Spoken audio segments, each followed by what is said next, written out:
नमस्कार छात्र, आइए आज पुनरावर्तन सीखते हैं।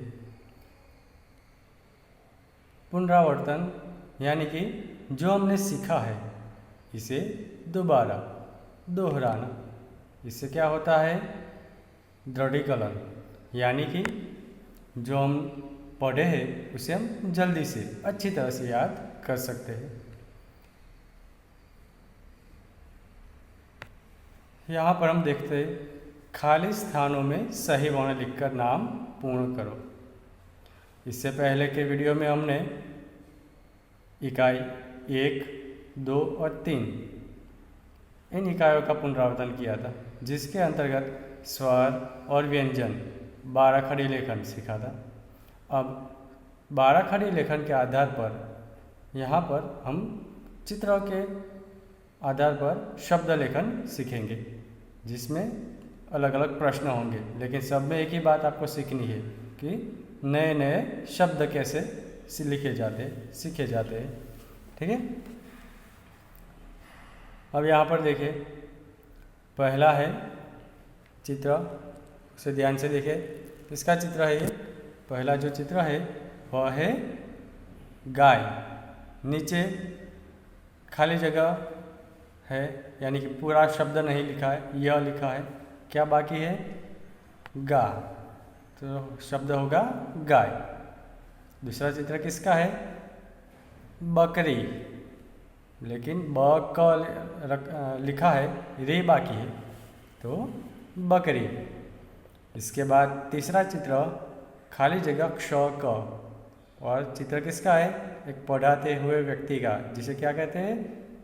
शिक्षक। ठीक है, इसके बाद डंडा लेकर कौन खड़ा है? पुलिस। तो यहाँ पर पू लिखेंगे तो शब्द बनेगा पुलिस।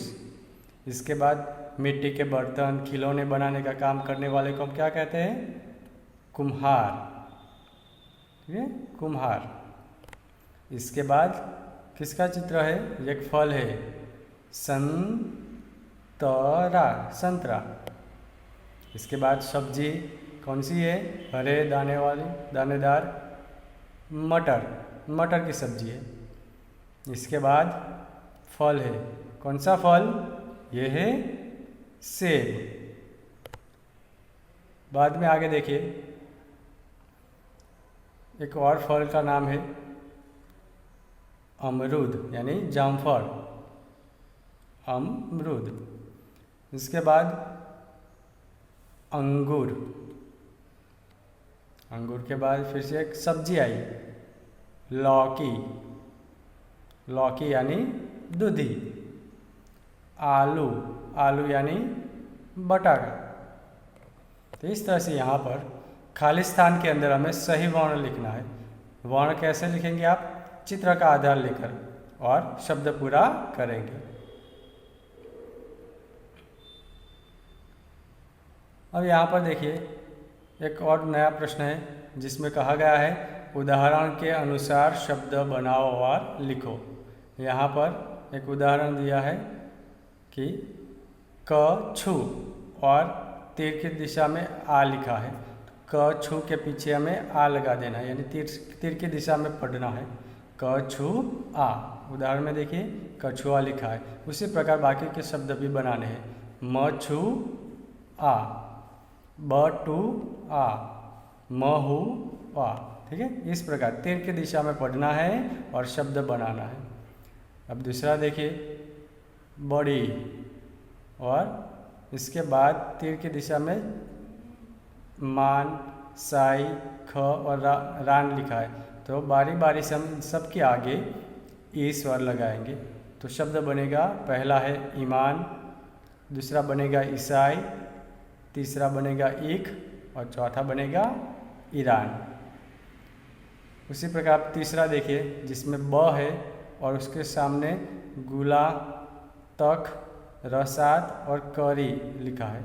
अब इन सब में हम ब लगाएंगे, तो क्या शब्द बनेगा? पहला बनेगा बगुला, गुला के आगे ब लगाएंगे तो बगुला, तख के आगे ब तो बतख, रसात के आगे ब तो बरसात, और करी के आगे ब तो बकरी। इस प्रकार से हम नए नए शब्द बना सकते हैं। अब यहाँ पर चित्र के आधार पर आपको शब्द बनाना है। पहला चित्र देखिए, किसका है? घर। र लिखा है, क्या बाकी है?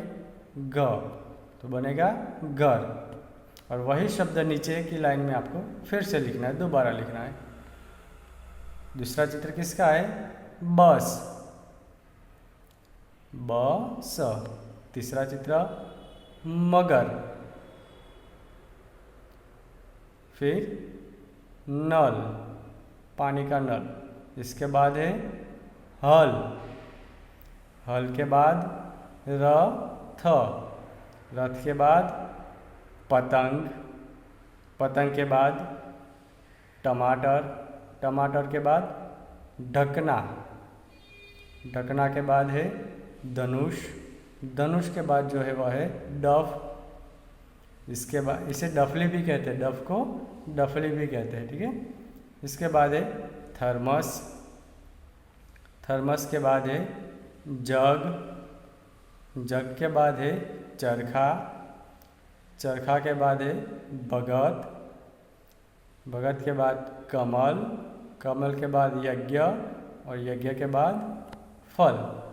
तो इस तरह से यहाँ पर सही वर्ण लिखकर यहाँ पर भी आपको शब्द पूरा करना है। चरखा का मतलब आपको मालूम है, चरखा यानी रेडियो। आगे देखते हैं। अक्षर को सही क्रम में लिखकर सार्थक शब्द बनाओ। यहाँ पर चित्र है, चित्र के नीचे शब्द भी लिखा है, लेकिन इनके वर्ण आगे पीछे हो गए। अब हमें क्या करना है? सही क्रम में रखना है और सार्थक शब्द बनाना है। जैसे पहला उदाहरण देखिए, गाय का चित्र है, सामने शब्द भी लिखा है। क्या लिखा है? य गा, यानी गा आगे आना चाहिए, य पीछे जाना चाहिए, लेकिन उल्टा पुल्टा हो गया है, तो हमें सही करना है। उदाहरण में देखिए, गाय शब्द सही नीचे लिखा है। उसी प्रकार बाकी के सभी चित्र को हमें देखना है और सही शब्द क्रम में नीचे लिखना है। आगे दूसरा चित्र किसका है? पतंग। सामने शब्द क्या लिखा है? तंग प ग। अब हमें इसे सही क्रम में लिखना है। तो पहला कौन सा आएगा? प, इसके बाद तंग और ग, पतंग। आगे का चित्र है, प्रकाश देता है सूरज, लेकिन सब में क्या है? ज र सु, यानी आगे पीछे हो गया है, सूरज, ठीक है। फिर जो चौथा चित्र है वह है बकरी। सामने लिखा है री क ब, आगे पीछे कर देंगे हम, सही क्रम में लिखेंगे तो बकरी बनेगा। इसके बाद है बंदर। बंदर को भी सही क्रम में लिखते हैं, बंदर ऐसे लिखा जाता है। इमली,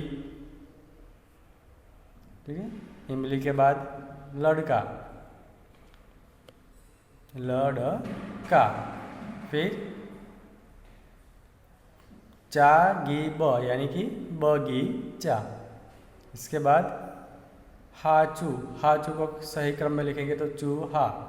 चूहा के बाद तवाद, तवाद को सही क्रम में लिखेंगे तो दवात। फिर ऐनक, ऐनक को सही क्रम में लिखेंगे तो क्या बनेगा? इस प्रकार से न ऐ क लिखा था, उसके सही क्रम में ऐनक। रई या गौ, इसे सही क्रम में कैसे होगा?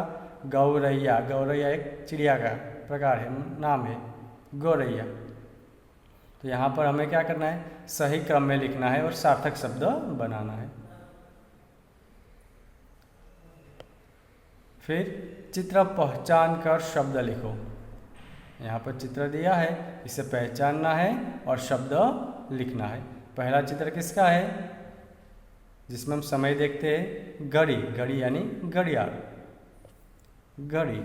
इसके बाद दूसरा चित्र घोड़ा, तेज दौड़ता है। इसके बाद है पोपट। पोपट को क्या कहते हैं? तोता। फिर छाता यानी छतरी।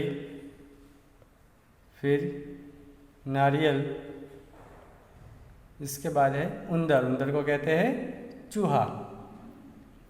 इसके बाद है टपाली। टपाली को क्या कहते हैं? डाकिया, और डाकिए के बाद है ताला, ताला के बाद बकरी, बकरी के बाद धनुष। तो इस तरह से यहाँ पर चित्र पहचानना है और शब्द लिखना है। यहाँ पर जितने भी हमने प्रश्न देखे उसमें एक ही बात थी, चित्र देखो शब्द बनाओ, चित्र देखो शब्द लिखो। ठीक है, तो नए नए शब्द आपको इसमें से सीखने को मिलेंगे, याद करना है। इसके साथ साथ आपके आसपास की चीज़ वस्तुओं के भी नाम आप हिंदी में तैयार करो कि इसे क्या कहते हैं। इससे क्या होगा, नए नए शब्द आप सीखोगे और हिंदी में अच्छे से लिख पाओगे।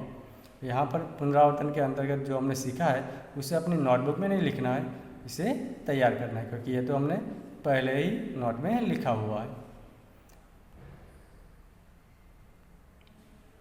अब आगे देखते हैं। यहाँ पर जो चित्र है इसे पहचान कर इसका सही शब्द सामने लिखना है। पहला चित्र किसका है, मोर, मोर के बाद जो है पतंग, पतंग के बाद तराजू यानी कि तराजू। जब हम बाज़ार में कुछ चीज़ वस्तुएं लेने जाते हैं तो इसका उपयोग होता है, आपने देखा होगा, तराजू यानी तराजू। इसके बाद है रेडियो, रेडियो के बाद है गिलास, गिलास के बाद है डमरू, डमरू के बाद अनार, अनार का मतलब है दाड़म। फिर पलंग, पलंग के बाद जो चित्र है वह है तरबूज। गुजराती में इसे तरबूज कहते हैं, जबकि हिंदी में तरबूज कहा जाता है। और इसके बाद ईंट। ठीक है, तो यह इस तरह से आपको शब्द लिखने हैं।